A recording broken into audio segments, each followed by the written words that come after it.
पश्चिमोत्तर Namibia का skeleton तट भूरे लकड़बग्घों का घर है, जिन्हें स्ट्रैंड वुल्व्स भी कहा जाता है।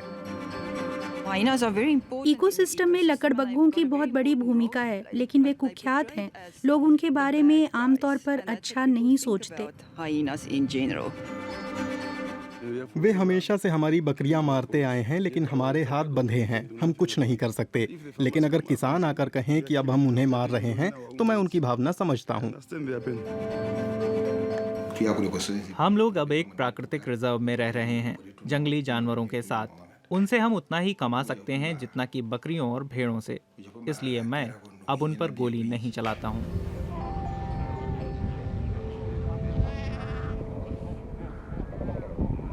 लकड़बग्घे अत्यधिक रेगिस्तानी परिस्थितियों और बर्फीली बेनगुएला महासागरीय धारा के मुताबिक पूरी तरह ढल चुके हैं। जीव विज्ञानी एमजी फेरवे 7 साल से यहाँ इन जानवरों का अध्ययन कर रही हैं और उनसे बहुत लगाव रखती हैं। वो एक टूरिज्म कंपनी की साइंस कोऑर्डिनेटर हैं, जो इलाके में संरक्षण प्रोजेक्ट को मदद दे रही है।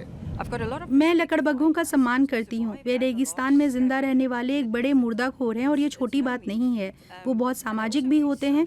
जब वे निकलते हैं तो अकेले होते हैं, इसलिए आप इन इकलौते लकड़बग्घों को देखते हैं। लेकिन जब वे अपनी मान में लौटते हैं, जहाँ उनके बच्चे होते हैं, तो बड़ी सामाजिकता दिखती है। वे उनके साथ खेलते हैं, वक्त बिताते हैं। फेरवे ने तट के पास मांदों का एक नेटवर्क पाया, जहां लकड़बग्घों का झुंड जमा होकर अपने शिकार का बंटवारा करता है।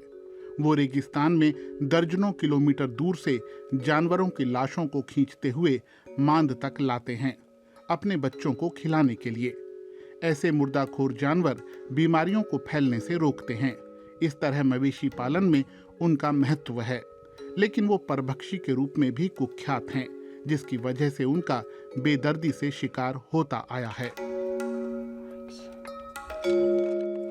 लोग शेरों, तेंदुओं और चीतों के लिए जहर रख देते हैं और इस तरह लकड़बग्घों का भी शिकार हो जाता है। लोग भूरे लकड़बग्घों की अहमियत ही नहीं जानते। वे उनसे डरते हैं, उन पर पत्थर मारते हैं और कारों से उनका पीछा करते हैं।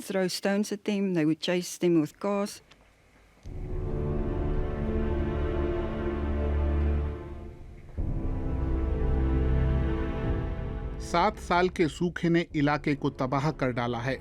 यहाँ जानवर भोजन की तलाश में लंबी लंबी दूरियां नापते हैं। इस वजह से उनका सामना अक्सर किसानों से भी हो जाता है, जैसे कि इमानुएल गुरीराब, जिनके मवेशी लगातार परभक्षियों का शिकार बन रहे हैं। ये घटना कोनेने इलाके में ल्यूकोप फार्म पर हुई, जहां 2 शेरों ने किसान इमानुएल गुरीराब की 66 बकरियां और 10 भेड़ें मार डाली थी। शेरों के हमले में गुरीराब ने अपने आधे मवेशी गंवा दिए। एक किसान के लिए ये एक बड़ा नुकसान है। सरकार ऐसी घटनाओं के बाद किसानों को मुआवजा देती है, लेकिन वो बाजार मूल्य का करीब आधा ही होता है। रेगिस्तान के जंगली जानवर, शेर और हाथी हमारे लिए बहुत सारी समस्याएं खड़ी करते हैं।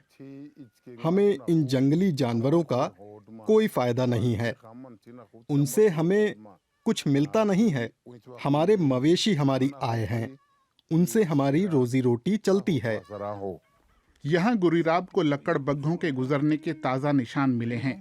भूरे लकड़बग्घे बकरियों का शिकार नहीं करते। हो सकता है कि ये निशान कहीं ज्यादा खूंखार चितकबरे लकड़बग्घों के हों।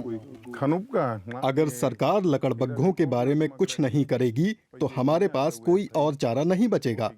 हमें उन्हें गोली मारनी पड़ेगी। यही प्लान है।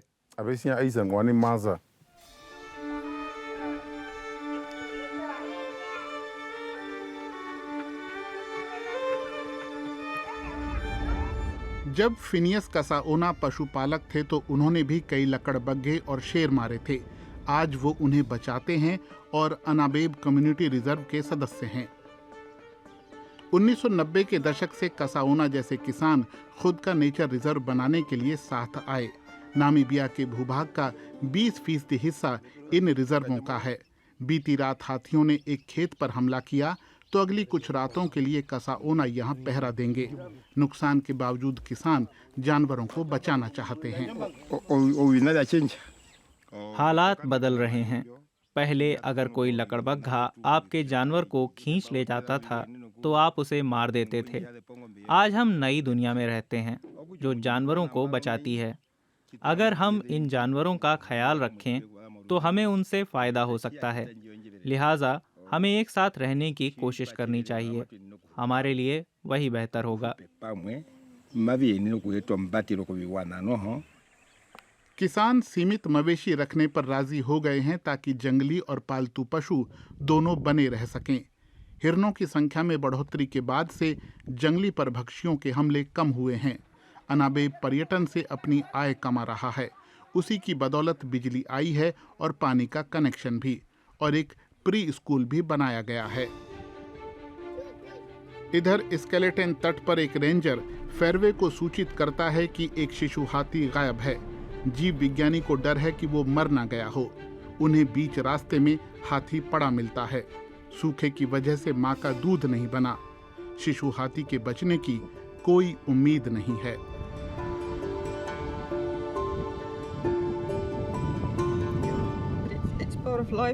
यहाँ ये जीवन का हिस्सा है। कुछ मरते हैं, कुछ जिंदा रहते हैं, लेकिन वो तो कल ही पैदा हुई थी। कभी लगता है कि नए जीवन के लिए ये सब जगह बिल्कुल बेकार है।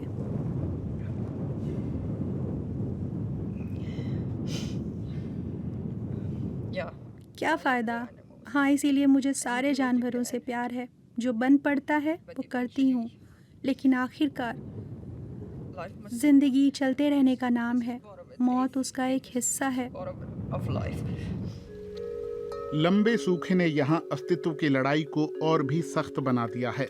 लकड़बग्घों और दूसरे जानवरों को नई जगहें खोजनी होंगी, लेकिन एमजी फेरवे जैसे शोधकर्ताओं की मदद से और समुदाय आधारित संरक्षण प्रयासों से नामीबिया में एक अवसर अभी भी है, लोगों के लिए भी और जानवरों के लिए भी।